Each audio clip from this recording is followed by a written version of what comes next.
We thank you again, everybody, for coming, and we're just going to take this opportunity to say a few words about Bob, express our appreciation, and give other people the opportunity to say a few words if they want to.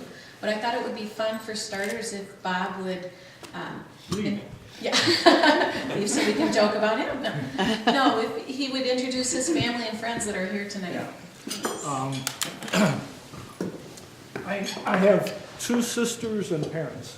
It may come as a surprise to some people. I invited all of them. My younger sister couldn't make it. This is a very, very busy work week for her. My parents were going to come. They're in their late 80s. And my sister and brother-in-law, this is my old sister. 1 year older. And her husband, Dick, live in Springfield, and where my parents said they were going to drive up with, my parents were going to drive up with them, but when the bad weather hit, we decided that 80-year-old people shouldn't be out there.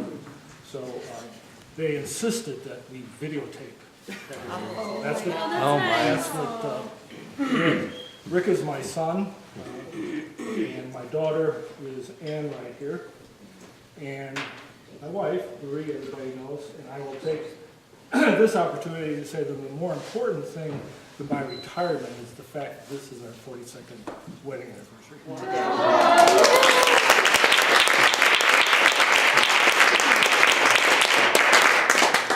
And you both remembered it with cards today, right?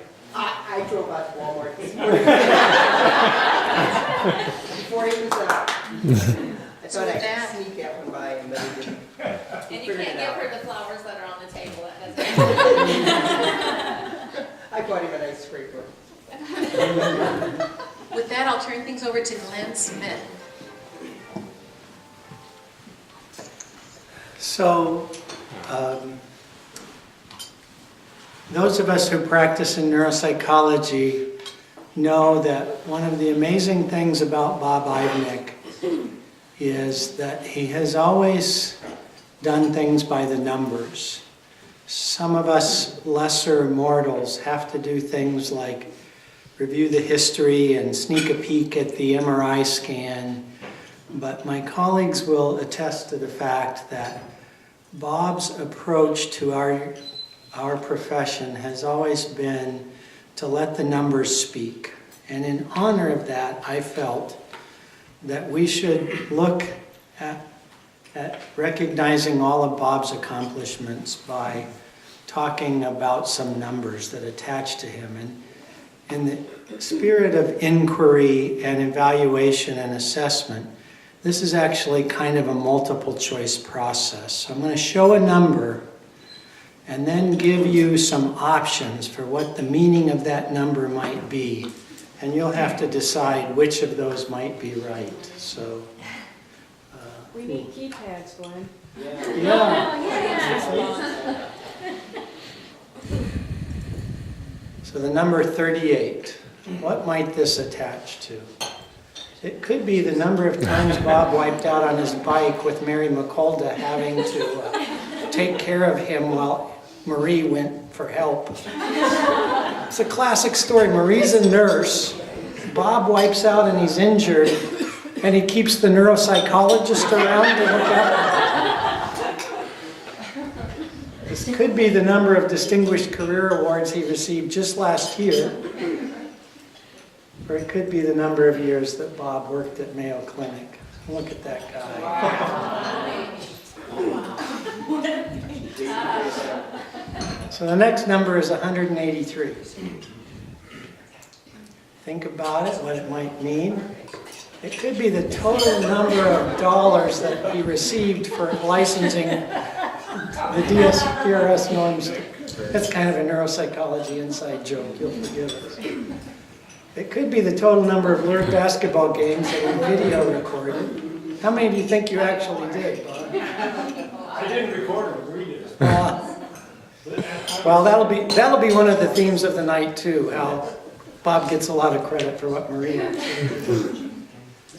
But approximately, depending on which source you want to refer to, the number of publications that Bob contributed to, and it's probably this week added 5 more, who knows. 265. Any thoughts?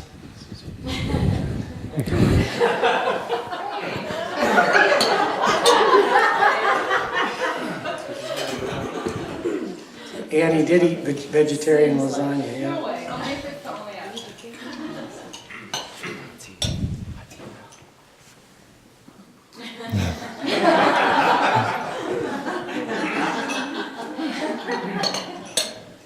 I've always been impressed that when Bob's had a chance to talk at our professional meetings about all of the things he's accomplished, he's always shared this slide as his most important accomplishment. And people may not realize this, but in our field, many psychologists don't think that getting board certification is necessary or required.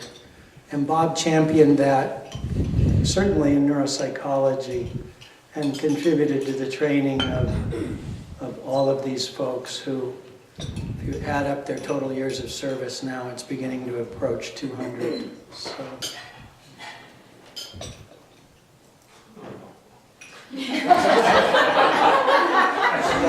Shoes, Bob, shoes.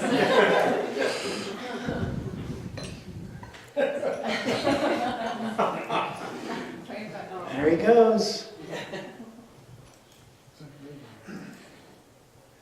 By my estimation, looking at Bob's calendar over his career, he saw at least 25,000 individuals for neuropsychological assessments. I gotta guess that just with the length of his career and the pace of our practice, this number has gotta be unrivaled, or there can only be a handful of people in the country and in the discipline that actually saw that many patients.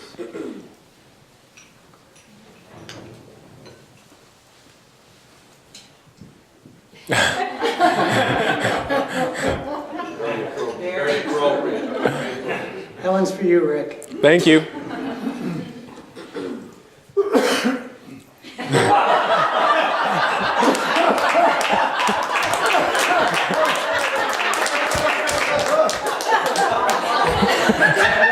That number's higher as of this week.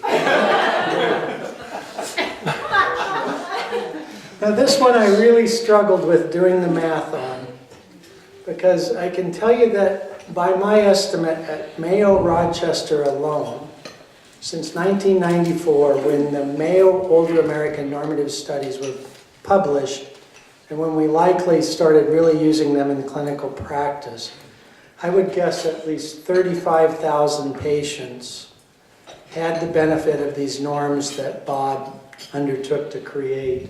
That's in our shop alone. When you add in Florida, when you add in Arizona, this number might be merely within the Mayo system. We have no way of knowing how many patients around the country and even in around the world got a better evaluation because of Bob Eidnick's norms.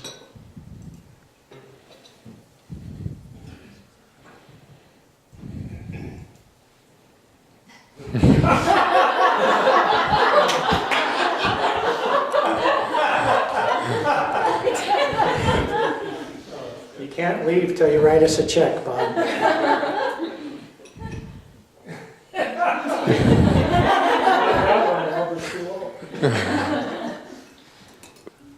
So according to Scopus, a couple weeks ago, if you looked at the number of citation times that articles Bob helped to author have been cited by others, it's approaching 20,000.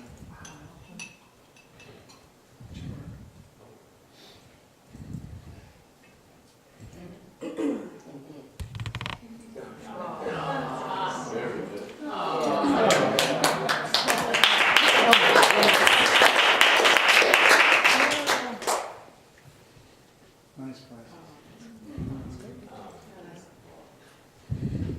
When did you come text that?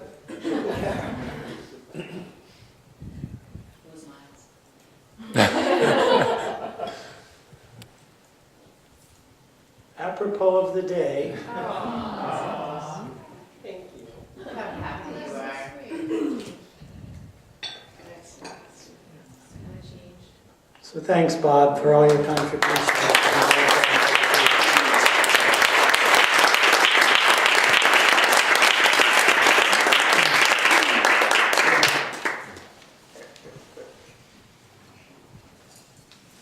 So this would be a great time if anybody wants to come up and say a few words to Bob. Thank you. How convenient.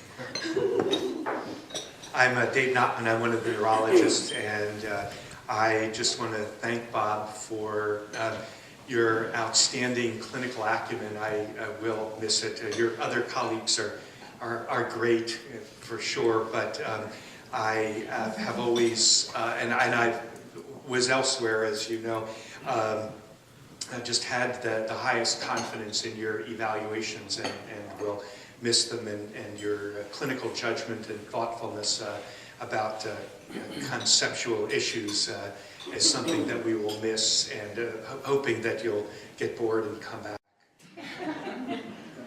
Thank you, Bob. I'll say something. But just to compliment what Dave has said, Bob and I were reminiscing about the fact that he and our colleague here, Dr. Tangelos, are the cowboys who began our research enterprise here in 1986 with the Mayo Clinic Alzheimer's Disease Patient Registry.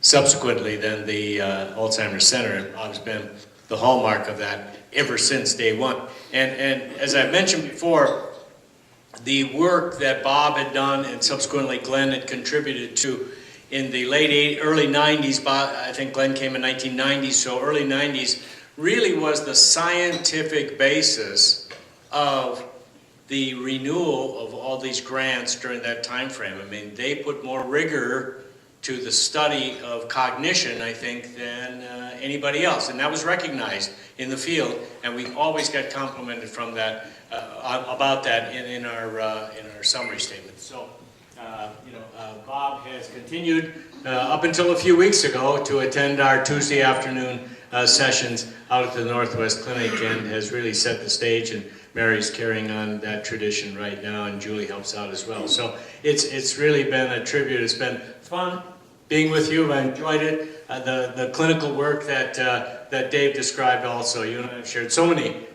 patients over the years that I've always valued your input. So thanks very much.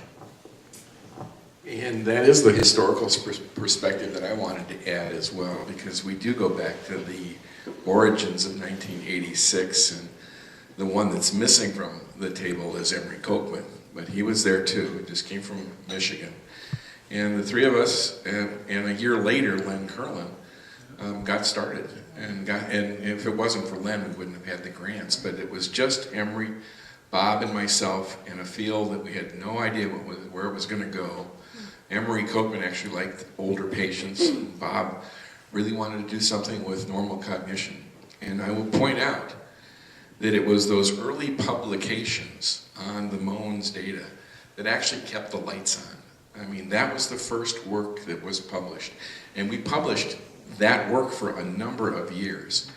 And I always like to say that when we started as assistant professors, and that was the rank that you came in at. It wasn't as an instructor. But all of the Mones work got us to the associate professor level. And then from the Mones work and from the cohort that we started to look at and started to follow, all of us became full professors with the publications of mild cognitive impairment. But the lights were kept on by Bob's early publications on all of the Mones data. That's what kept us going.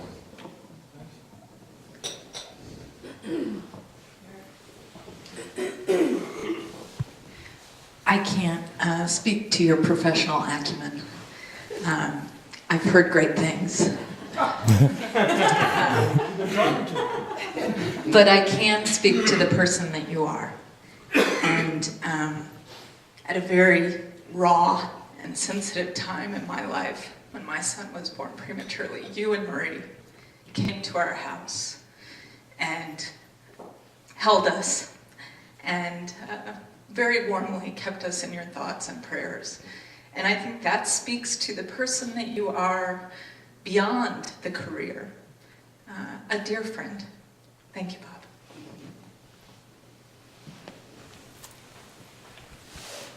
I was just thinking what to say, and one thing I think the unique claim I have on the Ivaniks is, other than Ann and Rick, I'm probably the only one that's lived in their basement, which they kindly let me do for 2 months when we came back here in '99, and that was, I could say some wild stories about the life they lead, but they didn't lead a very calm and quiet life. And usually I think the main activity in the evening was going to work out at the rack. But one thing, I remember a whole lot of things. One is that, Ann was our oldest son's first babysitter, and I remember being at Ann's wedding and just a whole bunch of things. But I remember when I was a fellow when I applied, and that was, now we have the match system like most of the residency programs. But back in those days, in the early 90s, there wasn't a match system, and the psychologists will appreciate this, but there's a whole lot of 4.9s in the MMPI and neuropsychology, unfortunately, and there's folks that are like to kind of, Mary can appreciate this as program director, kind of bend the rules. And I remember talking to Bob on the phone when I was applying as a fellow. You maybe don't remember this, but I'll never forget it. And we were going, Mayo was going from having 1 fellowship to 2 fellowships. Beth Cuddy was the other one, and she was in pediatrics. And the deal wasn't cut, or it wasn't coming through, and we're getting to crunch time. And Bob could have done what a lot of people did. We want you here to work out, it'll be just fine. But he didn't know that for sure, so he said, Tom, just do what's in your best interest. We really want to have you here, but if you need to go somewhere else, please do that. I mean, but he meant that for me. He didn't mean that I took him at his word that he wanted me to come here, and I'm glad I did. But he was thinking of me and not the program and not Mayo. He was thinking what's best for Tom Berquist. And thank goodness it worked out that I came here. But I'll never forget that, because that was not the message I got from other program directors, and that really meant a lot. That made me want to come here even more. So that was real glad I did. So you were the guy in the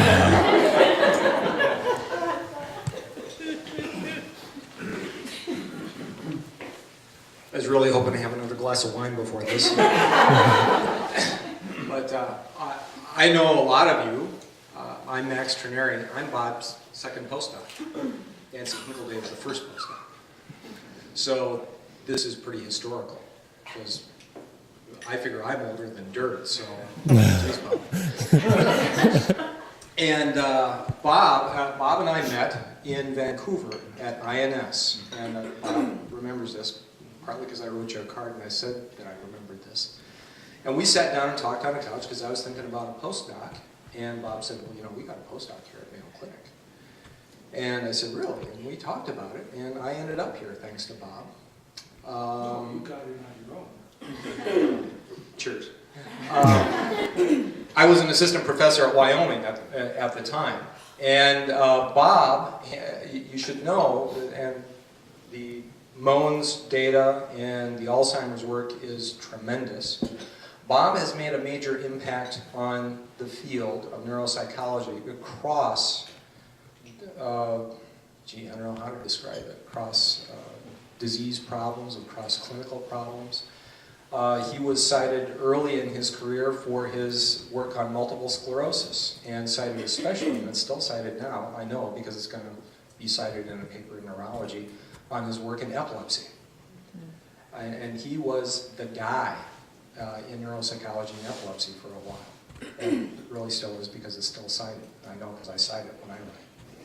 And Bob handed me a stack of epilepsy data when I got here, and I proceeded to use it and publish. And thanks to Bob, I managed to do all right with that. So the gym at work is a little larger now because Too Tall Ivanic isn't in it anymore. And Bob was always recognized. Glenn said that I should tell this story, so it's Glenn's fault. Bob was always recognized at INS and still is, because he's was just always there. And Bob was always very popular amongst the neuropsychologists. And there was a neuropsychologist, some of you would know, some of you, Edith Kaplan from Boston, Edith was a character, and she always had an entourage with her, and she was outspoken, and Bob, of course, is 6 foot something, and Edith was 4 foot nothing, and tall, and about 3 foot something wide. And Bob is a bashful lad, as it turns out, and Edith was not bashful at all, because Bob would be walking down the hallway in this Grand Hyatt Hotel in Vancouver, and Edith would see Bob and say, "Oh, Bob!" With everyone gathered around, and Bob would turn 3 shades of red. And Edith would basically check, but you should know this, check Bob out and say, "You'll do." So Bob was always popular at meetings, and still is. And the big thing is that you've made a huge impact on the field across all of it. I mean, AACN, ABEP, all the journals, everything. And on all of us. So thank you. There, that got mushy.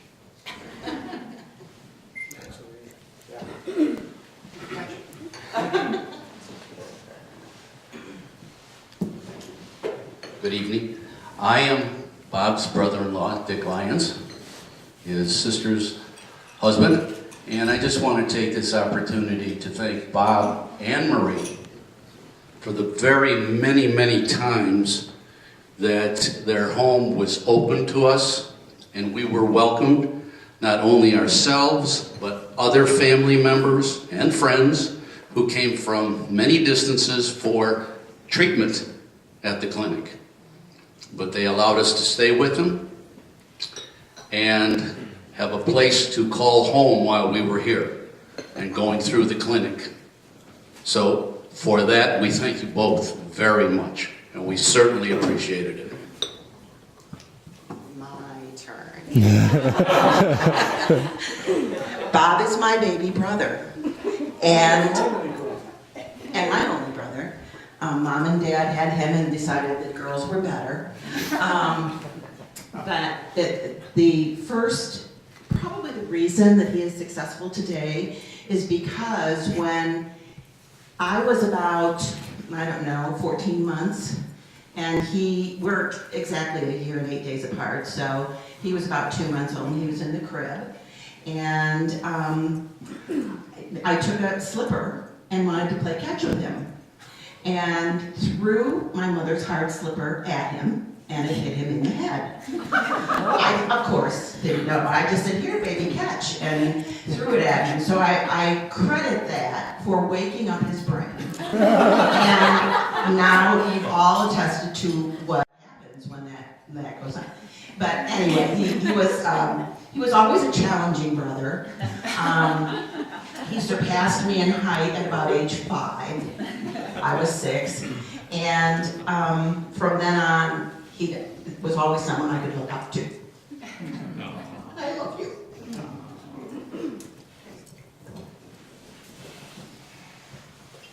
I'm Kathy, I'm one of the child psychiatrists, so I really have had no contact with Bob through the years professionally. I just want to say, I started here in 1981, and he's been a true gentleman and a friend through the years. He was a true inspiration to me when I started on staff. He was friendly, and not everybody was. And his enthusiasm for exercise and jogging was inspiring to me, and he really spurred me on to jog. And I ran a marathon 30 years ago. He told me about where you could, where the showers were and everything, so we could run at noon and in the winter, and it was great. We ran it we were just not together, but we ran 20 below. We were running in the winters some days when things were a lot slower. And I will miss you in the hallways. You were always a friendly, smiling face.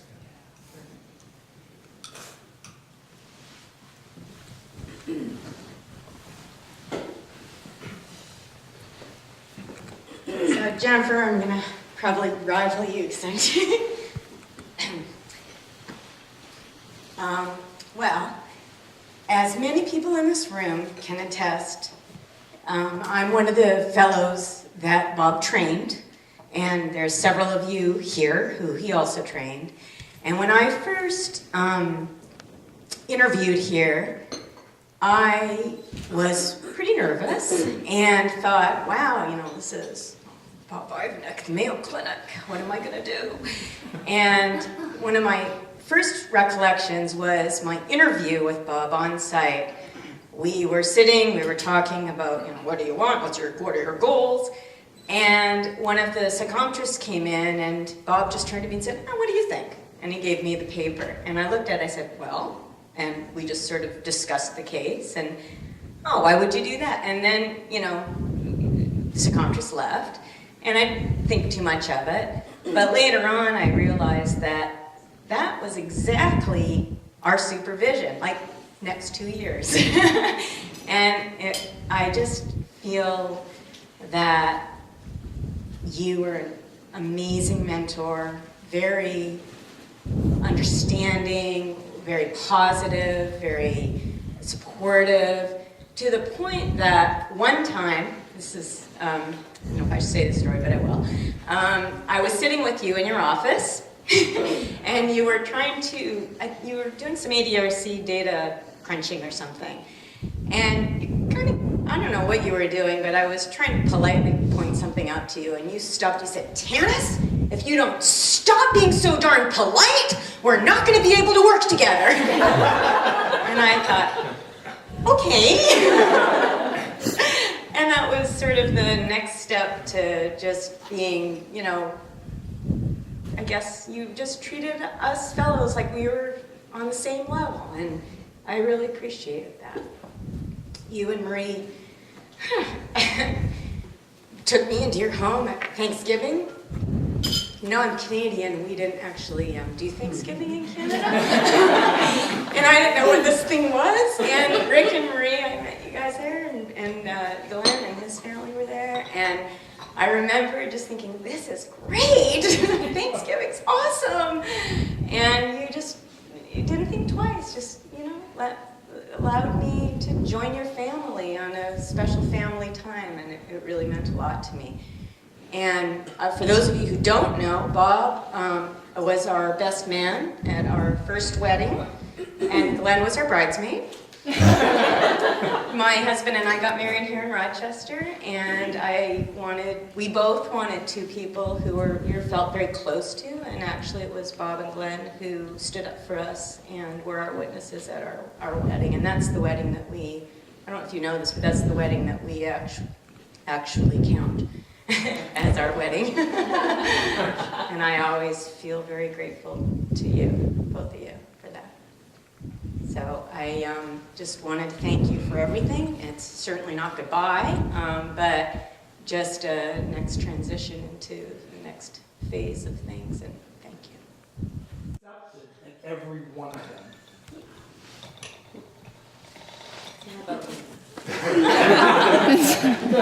And that's about how everybody is. Bob used to walk by my office every day and I don't know if he did this with everybody, but he might have, but he'd go, hey kiddo, and I was just like, that's so cool. To this day. So you have a very unique relationship with your fellows that is very supportive, and you really do a wonderful job.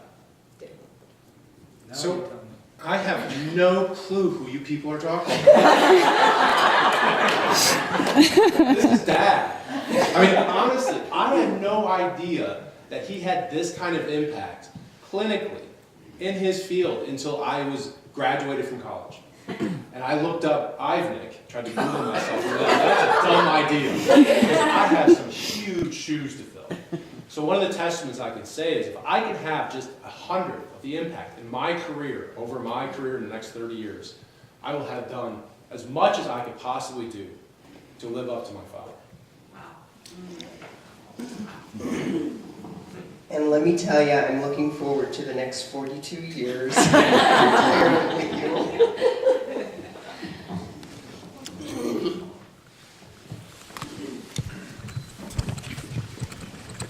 So Bob, I can't thank you enough for your mentorship and mostly your friendship, but I have a secret to tell everybody. He's not really retiring. He left us his email address and his phone number, and I plan on taking full advantage of that. So I'll be talking to you later. Thanks again for everything. There's just no comparison.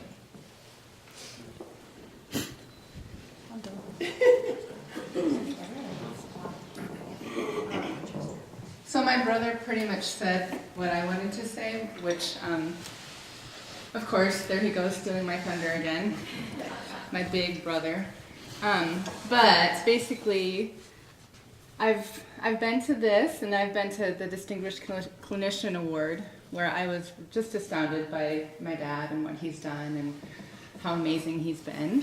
And I completely agree, I'm not ever gonna professionally live up to him in terms of accomplishments, but just listening to what everyone has to say tonight, I can try to live up to him in terms of the relationships that he's made and what a good person he's been at work and how he's just been so positive and wonderful to all of his coworkers. So I do continue to, and I always have had something to look up to, someone to look up to, who I will continue to look up to.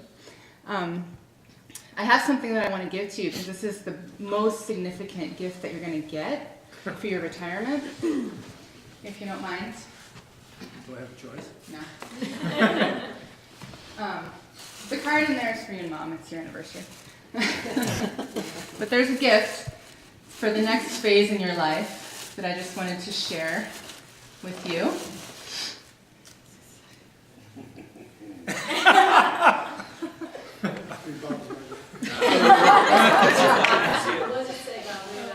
Being Bob is Being Bob is my bad. And supporting Panera in Loveland, Colorado.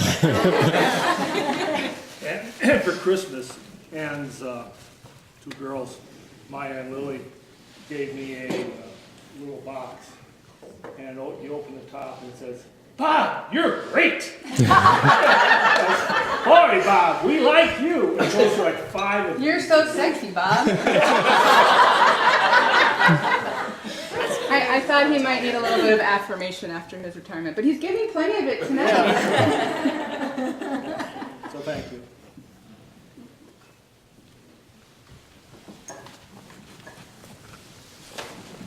I just wanted to add something about psychology as a whole. I think we've heard so much tonight about your impact on neuropsychology, but at least here at Mayo, I think you have been a wonderful advocate for psychology as a whole. So from the folks who are health psychologists and the child psychologists, I think we should thank you as well. You had an enormous impact on just the growth of the whole psychology division and psychology's impact on the whole department. And I think as a man of integrity, you have known what's right and you have stood up for it with a loud voice, and just you're responsible for, I think, the growth of the whole group of us. So thank you very much. Here, here. Yeah.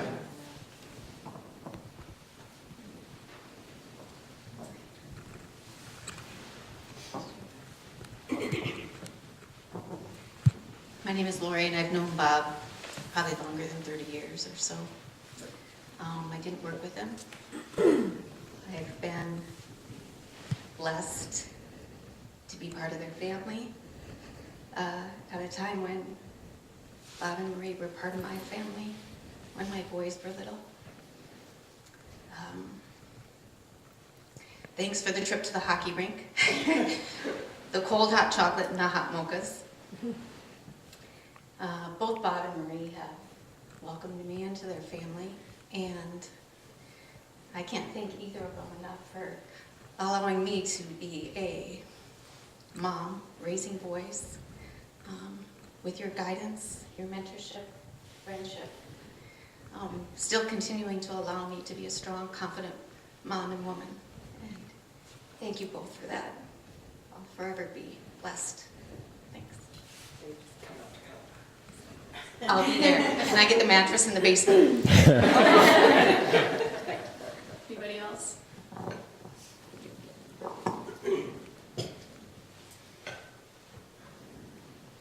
Thanks. This is fun. I could sit and listen to this all night. It's wonderful.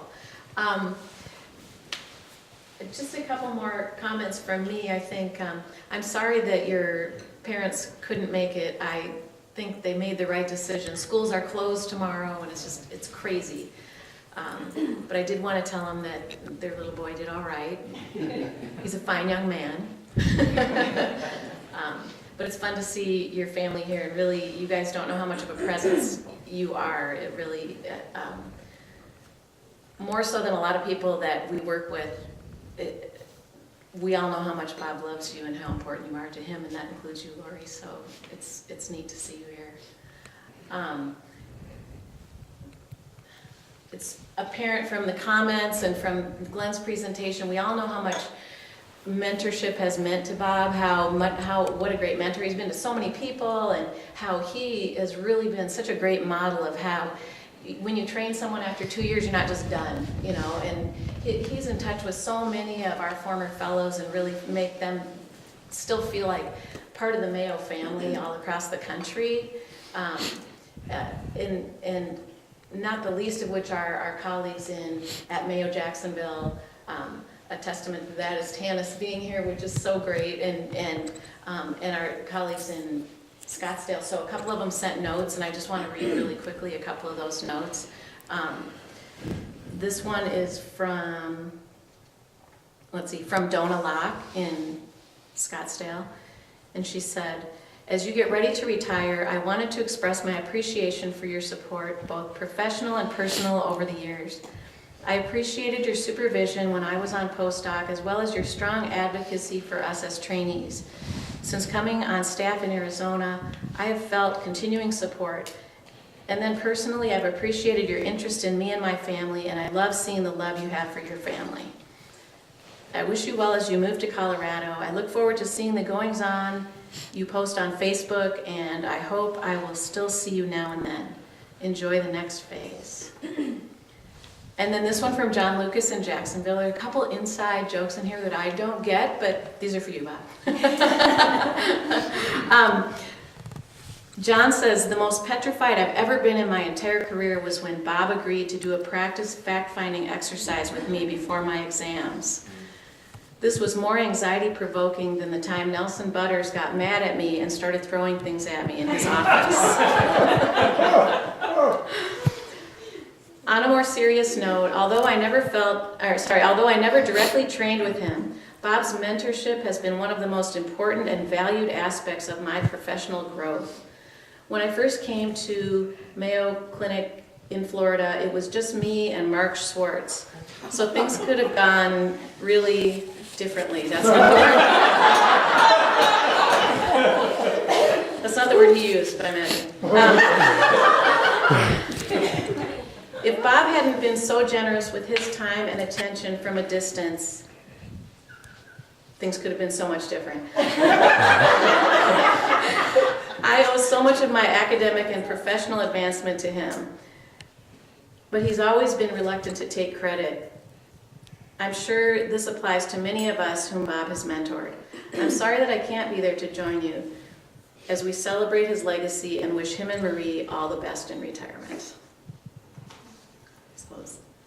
A nice note from John, and I am absolutely delighted to be able to present Bob with a couple different things. One is, why don't you come up, and I think you should try it out. You got to make sure it fits. So, this is not real. Oh, this is just a sample. Okay, this is, yeah, I suppose they shipped the real, this lovely keepsake rocking chair for Bob to take. They shipped the real thing to Colorado. Did you get it already? Is that front porch material? Back patio. Okay, all right. View of the mountains, nice, lovely. Also, you can stay. I also am presenting to you this nice gift from the Mayo Clinic as a gesture of appreciation for all your years of service in the form of a gift certificate, and there's a catalog which you can select from, which I interpreted to mean Marie gets to decide.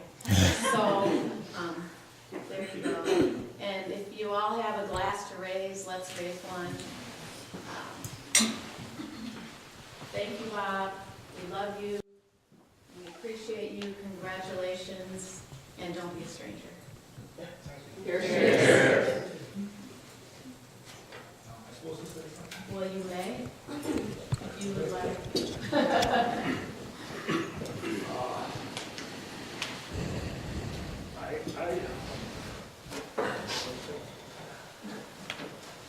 I wonder what you had planned, and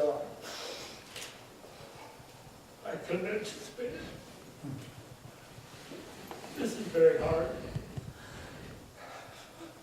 I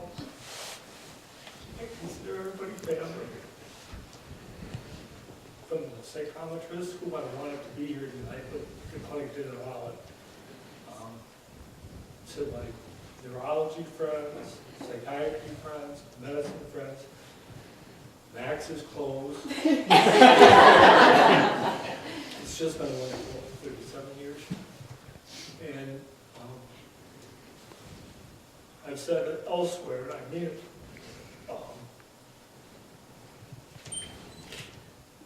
Mayo is a place that I didn't succeed. I just didn't screw up. And I think we can, we have many opportunities here, and everybody has the chance to truly grow. Yeah, this is too hard. All I can say is thank you. Everyone,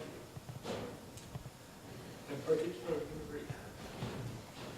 can I be on foot now?